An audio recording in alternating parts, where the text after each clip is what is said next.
శ్రీమాత్రే నమః. శ్రీ గురుభ్యో నమః. స్కందాగ్రజ ఛానల్ ప్రేక్షకులకు నమస్కారం.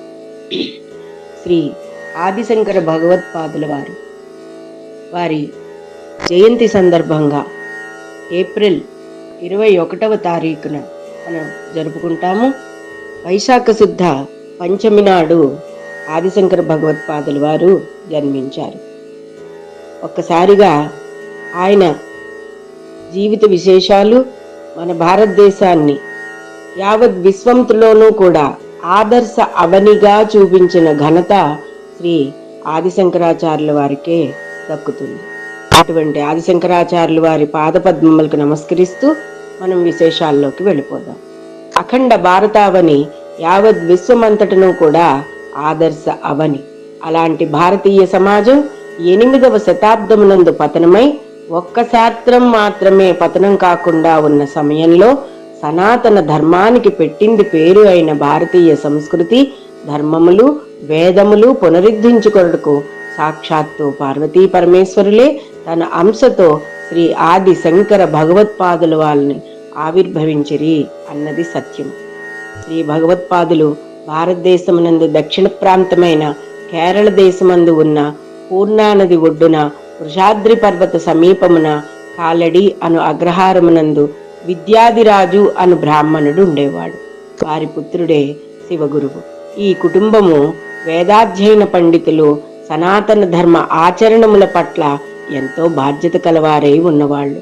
భారతీయ సంప్రదాయాలను, హైందవ సంస్కృతి పట్ల వినయులై ఉన్నవారు.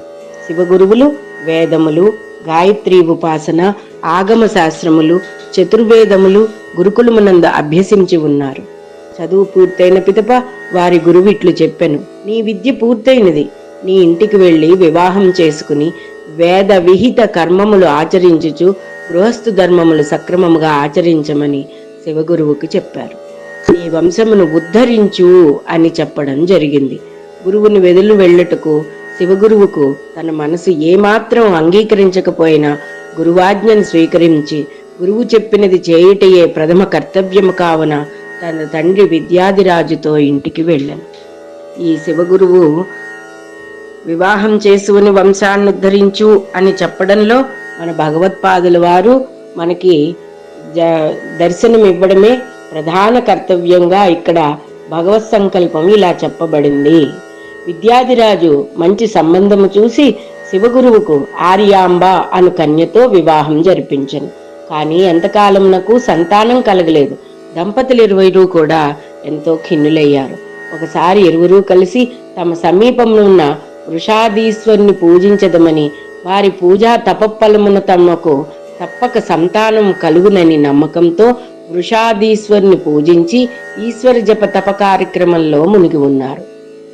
ఒకనాడు శివగురువు ఈశ్వర ఆలయమునందు నిద్రించు సమయమునందు శివగురువుకు కలలో వృషాధీశ్వరుడు కనిపించి లోక కళ్యాణమునరించు సుపుత్రుడు నీకు జన్మించును అని చెప్పాను. వెంటనే ఆ కల విషయము తన భార్యకు చెప్పాను. ఆర్యాంబ కూడా ఎంతో సంతోషించింది. ఆ దంపతులు వృషాధీశ్వరుని అనేక విధముల ప్రార్థించి పూజించి శివవరప్రసాదమును స్వప్నములో గైకొన్నామని భావించి తిరిగి వారి స్వగృహమునకు వెళ్లారు. అలా ఇంటికి వెళ్లి బ్రాహ్మణులకి సంతర్పణ గావించుకుని వారందరికీ భోజనానంతరము దక్షిణ తాంబూలాలు ఇచ్చి సత్కరించి దంపతులు ఇరువురు భోజన చేయుటకు ఉపక్రమించగానే ఆ అన్నమునందు శివతేజము ప్రవేశించను. ఆ దంపతులు శివతేజ ప్రసాన్నమును పూజించిరి. ఒక శుభదినమున ఆర్యాంబ గర్భము దాల్చెను. ఆ గర్భము దాల్చిన వెంటనే ఆర్యాంబ శరీరమంతయు కూడా ధవళ కాంతులతో ఉండెను. ఆమె నిద్రించినప్పుడు మంచి సుస్వప్నములు వచ్చడివి. అందు అనేక దేవతా స్వరూపములను, సరస్వతీ పీఠము, అందు ఒకరు కూర్చుండి విద్యను బోధించుట, విద్యా వివాద విజయము, జై జై శంకర నాదములు, రక్ష ప్రభో రక్ష అనే ఘోషలు ఆర్యాంబకు ప్రతినిత్యం కూడా సుస్వప్నములు కనిపించేవి. ఒక్కసారిగా త్రుళ్ళిపడి నిద్ర లేవడం, ఆమెకు ప్రతినిత్యం ఈ కలలిలా రావడం జరుగుతూ ఉండేది. ఒకనాడు వైశాఖ శుద్ధ పంచమి నాడు శివ తేజస్సుతో ఒక ముద్దులలకు మగ శిశువుకు ఆర్యాంబ జన్మనిచ్చాను. అదే మన అదృష్టము. భారతదేశమంతా కూడా ఈ ఏ రోజు ఈ వైశాఖ శుద్ధ పంచమి నాడు ఆవిర్భవించిన ఆదిశంకరాచార్యుల యొక్క అడుగు పెట్టారో అప్పటి నుంచి కూడా భారతదేశంలోనే అత్యద్భుతమైన ఎన్నో చిత్ర విచిత్రాలు జరగడం జరిగింది. ఆ మహానుభావుడు సాక్షాత్తు పరమేశ్వర స్వరూపుడు. కృతయుగంలో పరమేశ్వరుడు, ద్వాపర యుగంలో కూడా శివారాధన జరుగుతుండడం, మహాభారత యుద్ధ సమయంలో కూడా శివాభిషేకాలు చేసుకోవడం పరమేశ్వర అనుగ్రహం, త్రేతాయుగంలో శ్రీరామచంద్రుల వారు పరమేశ్వరుని ఆరాధించడం, సాక్షాత్తు పరమేశ్వరుడే ఇక కలియుగ మానవుల్ని ఉద్ధరించడానికి ఈ కలియుగంలో జన్మించిన గొప్ప భారతీయ తత్వవేత్త మహానుభావుడు, దివ్య సంధానకర్త అయినటువంటి ఈ ఆదిశంకరాచార్యుల వారు జన్మించడం మన అదృష్టం. మన కలియుగంలో మనం చేసుకున్న ఎంతో గొప్పదైన పవిత్రమైన ఈ రోజున అందరూ కూడా రాబోయే 21వ తారీఖున అందరూ కూడా ఆదిశంకరుల పాదపద్మములను పూజించుకుని వారికి విశేషమైన వారు రాసిన స్తోత్రములన్నీ చదువుకోవడం వలన కూడా ఎంతో వారి అనుగ్రహం కలిగి మనందరం కూడా సంతోషంగా ఉంటాము. భారతదేశం అంతా కూడా సంతోషంగా ఉంటుంది. మనం విశ్వంలో ఉన్న అందరికీ కూడా మన భారతదేశం యొక్క శక్తి తరంగాలు ప్రవేశించి ఎక్కడా కూడా దుష్టత్వం లేకుండా ఉండడం అనేది జరిగేటట్టుగానే మనకన్నీ ఏర్పాటు చేసి ఆ మహానుభావుడు కైలాసంలోకి వెళ్ళిపోయారు. సరే, వైశాఖ శుద్ధ పంచమి నాడు శివ తేజస్సుతో ఒక ముద్దులకు మగ శిశువుకు ఆర్యాంబ జన్మనిచ్చినది. 11వ రోజున శివగురువు ఆర్యాంబ శివవరప్రసాదం వలన కలిగినందున శంకరుడు అని నామకరణం చేశారు. ఆ బాలుడు దినదినము శుక్లపక్ష చంద్రుని వలె ప్రవర్ధమానమయ్యను. మంచి గురువుల వద్ద అనేక కావ్యములు, పురాణములు, ఇతిహాసములు, వేదశాస్త్రములు నేర్చుకున్నారు. తాను నేర్చుకున్నది తన తోటి పిల్లలకు కూడా నేర్పుతూ ఉండడం చిన్న వయసులోనే చూసి తల్లిదండ్రులు కూడా ఎంతో ఆనందించారు. శివగురువుకు వృద్ధాప్యము వలన అనారోగ్య బారిన పడుచున్నాడు. ఆ సమయమునందు శంకరునికి ఉపనయనము చేసే ఆలోచన చేసిన శివగురువు. కానీ శివగురువు ఉపనయనము చేయకనే దేహము చాలించను. శంకరునకు 5 సంవత్సరములు రాగానే తల్లి ఆర్యాంబ వారి దాయాదులచే శంకరునకు ఉపనయన సంస్కారాలు చేయించను. తరువాత 3 సంవత్సరములకు గురుకుములకు వెళ్లి అనేక శాస్త్రపఠనములు గావించను. అతని ప్రతిభకు, అతని శ్రద్ధకు, అతని మేధస్సుకు గురువులే ఆశ్చర్యపోయారు. ఇతను మానవ జన్మ ఎత్తిన కలియుగ అవతార పురుషుడుగా భావించారు ఆనాడే.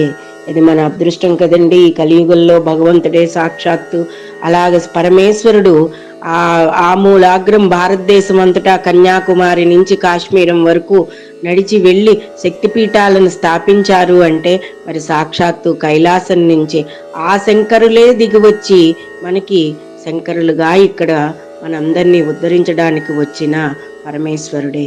గురుకులము నుంచి తిరిగి ఇంటికి వచ్చి వృద్ధాప్యంలో ఉన్న తల్లికి సపర్యలు చేయించు భిక్షార్థము అగ్రహారంలో తిరుగుచుండెను. ఒకనాడు ఆ బ్రాహ్మణ స్త్రీ ఇంటికి భిక్షకు శంకరులు వెళ్ళగా ఆ స్త్రీ కడు పేదరాలగుడిచే భిక్ష వేయలేక ఖాళీ చేతులతో బ్రాహ్మణ్ణి పంపలేక ఇల్లంతా వెతకడం మొదలుపెట్టింది. అటకమే ఉన్న ఎండిపోయిన ఉసిరికాయను భిక్షగా వేసినది. ఆ స్త్రీ యొక్క ఔన్నత్యానికి చూసి ఆమె ధర్మబుద్ధికి గౌరవంతో ఆ స్త్రీ దరిద్రము చూసి కలత చెంది శంకరులు లక్ష్మీదేవిని ప్రార్థించి కనకదారాస్తవమును ఆసు కవిత్వంతో పఠించారు. అయితే మహాలక్ష్మి ఆ బ్రాహ్మణ స్త్రీని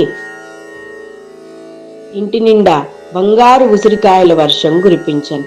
అప్పుడు మహాలక్ష్మికి ఆయన ఏమని చెప్పారు అంటే, ఆమె ఎన్నో జన్మల పాపాలు చేసినప్పుడు ఇప్పుడు ఈ జన్మలో నివృత్తి చేసుకుంటుందమ్మా, సత్కర్మలు చేస్తుంది. నువ్వు వారి దరిద్రాన్ని పోగొట్టు, సంపత్కరాణి సకలేంద్రియ నందనాన్ని సామ్రాజ్యదాని నిరతాని సరోరు రాక్షి అన్నారు. అంటే ఆ స్తోత్రాలు చదవడం వలన గాని మన జన్మజన్మల పాపాలు పోవడం కాక మన ఇంద్రియములన్నీ కూడా సరి అయిన పద్ధతిలో నడుచుకుంటూ ఉంటాయి. విన్నవారు ఆశ్చర్యపోయారు. బంగారు ఉసిరికాయల వర్షం కురిపించారు. ఇక తల్లి వృద్ధాప్యంలో నది దగ్గరగా వెళ్లలేక అవస్థపడుతూ ఉన్న సమయంలో స్నానం కూడా చేయలేని పరిస్థితిలో ఉన్నప్పుడు శంకర్లు పూర్ణానదిని ప్రార్థించక తన ఇంటి ముందు నుంచే నది ప్రవహించడం అనేది అంత చిన్న వయసులో ఆయన యొక్క భగవద్భక్తి తేజస్సు ఇవన్నీ చూసి ఊరి ప్రజలేమిటి, యావత్ ప్రజలందరూ కూడా ఆశ్చర్యపోయారు. శంకరుని మహత్యము ఆ నోట ఈ నోట అందరికీ చేరవేశాను. అక్కడి మహారాజు కులశేఖర్ మహారాజు శంకర్ని దర్శించాలని చాలా కోరికతోటి శంకర్ని తమ ఆస్థానానికి ఆహ్వానించాను. ఆ నిమిత్తము మంత్రిని రజ గజ తురగ వాహనాలను తీసుకుని వెళ్ళను. కానీ శంకరులు మా ధర్మ కార్యాచరణకు అక్కడ స్థలము మాకు యోగ్యము కాదు, కావున మాకు వచ్చుటకు వీలు కాదని చెప్పాను. దానితో కులశేఖర మహారాజు తక్షణమే కాలడికి వచ్చి శంకరుని దర్శించను. అది దేనికైనా ధర్మానికి కట్టుబడి ఉంటే ధర్మం ఎప్పుడూ మనల్ని కాపాడుతుంది. అంటే ఎవరో ఇచ్చే డబ్బుల కోసమో పదవుల కోసమో వేటి కోసమో ఆరాటు పడుతూ వెళ్ళి ఎవరి కాళ్ళ మీద పడక్కర్లేదు. భగవంతుడిని పాదాలు పట్టుకుంటే, ధర్మంగా నిలబడితే, నిజాయితీ క్రమశిక్షణతో ఉంటే ఆ పరమేశ్వరుడే మనల్ని కాపాడుతాడు. చూసారా, అంత పెద్ద మహారాజు మాకు అక్కడ స్థలం సమయమైంది కాదు, నేను రాలేను అని అన్నప్పుడు, ఎంతో మర్యాదగా తిరస్కరించినప్పుడు కులశేఖర మహారాజే వచ్చి శంకరుల వారిని దర్శించుకోవడం అనేది విశేషం. ఇక కులశేఖర మహారాజు వారు తనకు అనేక రకములైన కానుకలు ధనాన్ని ఇస్తే, నాకు ఇవేమీ వద్దని, నేను బ్రహ్మచారినని, మాకు అవసరం లేదని కూడా వెనక్కి పంపించను. మహారాజు తనకు పుత్రుడు కలుగునట్లు ఆశీర్వదించమని ఆదిశంకరాచార్యులను కోరగా పుత్రకామేష్టి యాగం చెయ్యమని కులశేఖర మహారాజుకు శంకరులు ఆదేశించను. శంకరులు తల్లి సేవలో, విద్యార్థులకు పాఠములు చెప్పుటలో తన ధర్మాన్ని క్రమం తప్పకుండా బ్రహ్మచర్య విధులను నిర్వహిస్తూ ఉండగా ఆర్యాంబకు శంకరునికి వివాహం చేయతలంచను. కానీ శంకరులు నేను వివాహం చేసుకొనను అని తిరస్కరించను. ఒకసారి శంకరులు ఉన్న చోటికి ఉపమన్యుడు మహర్షుల వారు, దదీచి మహర్షి, గౌతమ మహర్షి, అగస్త్య మహర్షి, త్రితల మహర్షులు మొదలగు మహర్షులు వచ్చి రాబోయే కాలమునందు శంకరులు చేయవలసిన ధర్మ సంస్థాపన గూర్చి వారికి వివరించారు. నిండా 18 ఏండ్లు నిండని శంకరులు వారి విద్యా పారంగత్వమును చూసి ప్రతి ఒక్కరూ ఆశ్చర్యపోయారు. అంత ఆర్యాంబకు మహర్షులు చెప్పారు, నీ కుమారుడు ఈనాటి పిల్లవాడు కాదు, సాక్షాత్తు పరమేశ్వరాంశ సంభూతుడు. అఖండ భారతావని విశ్వమంతా కూడా ధర్మ సంస్థాపనార్థం సనాతన ధర్మ పరిరక్షణ క్రమము ఇతని వలె భారతావనివలో నిలబడుతుందని మహర్షులు చెప్పారని చెప్పి ఆర్యాంబకందరూ వివరించారు. శంకరులు సన్యసించుటకు సిద్ధమయ్యారు. తల్లి ఎంతగానో వారించింది, అయినను శంకరులు వినలేదు. అయినా శంకరులు సన్యసించి దేశ సంచారమునకు బయలుదేరారు. అఖండ భారతావని ఆయన పాద స్పర్శకై ఎదురు చూస్తూ ఉన్నది. 1, 2 కాదు, శంకరుని మహత్యము చెప్పుటకు శంకరులు కాశీనందు ఉండి విశ్వేశ్వర దర్శనానంతరము విశ్వేశ్వరుని ఆజ్ఞచే అనేక గ్రంథముల రచనకు శ్రీకారం చుట్టను. అది మొదలుగా శంకర భగవత్పాదులు కాశ్మీరు నుంచి కన్యాకుమారి వరకు అద్వైత మతమును ప్రబోధించను. గాణపత్యము, శాక్తేయము, వైష్ణవము, శైవము, సౌరమతము అన్నింటినీ పంచాయతనమంతా ఒక్కటే, పరబ్రహ్మ స్వరూపమంతా ఒక్కటే, పరబ్రహ్మ ఒక్కటే అనే అద్వైత సిద్ధాంతాన్ని మొత్తము భారతదేశం అందరి ప్రజలకు కూడా చెప్పడం జరిగింది. శంకర భగవత్పాదులు భారత భూమిని ఒక మహత్తర దివ్య యజ్ఞ వేద భూమిగా తయారు చేశారు. వైదిక సనాతన సాంప్రదాయ పరిరక్షణార్థము భారత భూమి నలుదిక్కుల ఋగ్, యజుర్వేద, సామవేద, అధర్వణ వేదముల ప్రధాన మఠాలను కూడా స్థాపించారు. తన శిష్యులు 4 కూడా ఆయా పీఠములకు మఠాధిపతులుగా నియమించారు. వీరిని శంకర అనే నామముతోటి గురువులుగా నియమించి పిలిచేటట్టుగా చేశారు. శంకరులు శృంగేరి నందు శారదాపీఠము స్థాపించి శ్రీచక్రాన్ని వారే స్వయంగా చెక్కి స్థాపించరు. ఇప్పటికీ సకల భారతావనికి ఇది సార్వభౌమ పీఠము, శృంగేరి శారదాపీఠం అని చెప్పబడింది. ఆది శంకరులు 24 గ్రంథములకు భాష్యము వ్రాసి ఉన్నారు. 85 ప్రకరణ గ్రంథాలు రాసి ఉన్నారు. 89 స్తోత్ర గ్రంథములు, ప్రకరణ గ్రంథములు, వ్యాకరణములు, ఉపాసనా గ్రంథములు ఎన్నో వ్రాసి ఉన్నారు. వారు 32 ఏళ్ల వయస్సునికే నిర్యాణమయ్యారు. వారి గూర్చి చెప్పుటకు మాటలు అక్షరాలు చాలవు. శంకరుని విజయము, అవతార లక్ష్యము గురించి చెప్పుటకు చాలా ఉన్నది. మనకు కలియుగమునకు తొలి గురువు, ఆది గురువు వారే. ఎంతో చిన్న వయసులోనే భరతఖండ ప్రతిష్టను బహుఘనంగా నిలబెట్టిన మానీయులు శంకరులు. నేటి యువత ఆదిశంకరుల గురించి తెలుసుకుని వారి బాటలో నడిచి మన దేశ సంస్కృతి సాంప్రదాయాలను నిలబెట్టే దిశగా ముందుకు వెళ్ళాలి. అలాంటి ఆది గురువైన శంకర జయంతిని పురస్కరించుకుని మన వ్యవస్థలు ఏమాత్రం భక్తి కార్యక్రమాలు నిర్వర్తించకపోవడం కూడా అత్యంత బాధాకరం. ఈనాటి కాలం పిల్లలకు కొందరికి ఆదిశంకరులు ఎవరు అంటే మన పక్కింటి అంకులో లేదా మా డ్రిల్ మాస్టరో అని చెప్పే పరిస్థితి ఏర్పాటైంది. ఒక సినిమా హీరోపై లేదా ఒక రాజకీయ నాయకునికి అభిమానంతో కటౌట్లకు పాలాభిషేకాలు, అన్నదానములు, రక్తదాన శిబిరాలు నిర్వహిస్తున్నాం. యువత నేడు సైన్యంలా తయారై వారిపై ఎంతో మోజు చూపించుకుంటున్నారు. వారిని ఒక దేవుడి కన్నా ఎక్కువగా భావిస్తున్నారు. అటువంటి మన భారతీయ సంస్కృతి సాంప్రదాయాలను నిలబెట్టిన భారతీయ మానవాళికి ఎలాంటి కష్టం రాకుండా ఎన్నో మార్గాలు చూపిన ఆ మహానీయుడు ఆదిశంకరాచార్యుల వారికి మనం చేస్తున్నది ఏమిటి? కనీసం జ్యోతలైనా ఇస్తున్నామా? సనాతన ధర్మము, సాంప్రదాయాలు, ఆచార వ్యవహారాలు మనిషిని ఒక క్రమశిక్షణలో నడిపించే మార్గాలే కానీ అదేదో ఒక్క మతానికి సంబంధించింది కాదు. నేను ఈవేళ సనాతన ధర్మాన్ని నిలబెడుతున్నానని అనేక మంది వాటి ముసుగులో కొన్ని అన్యాయాలు కూడా చేస్తున్నారు. ఇవన్నీ సరియైనవి కాదు. ఆ మహానుభావుని పరువు మాత్రం మనం తీయకుండా ఉంటే చాలు. స్త్రీలు, పురుషులు కూడా వాటి పట్ల ఏమాత్రం అవగాహన లేని వారుగా ఉన్నారు. తెలిసినా కూడా అవి ఛాందస భావల్లా కొట్టిపారేయడం సబబు కాదు.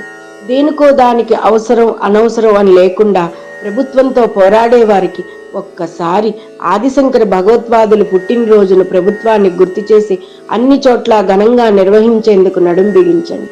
ఈనాడు ఈ వ్యాఖ్యానంలో ఈ సందర్భంలో నా మనసులోని మాటను, ఆవేదనను 10 మందికి కూడా తెలియబరుస్తున్నాను.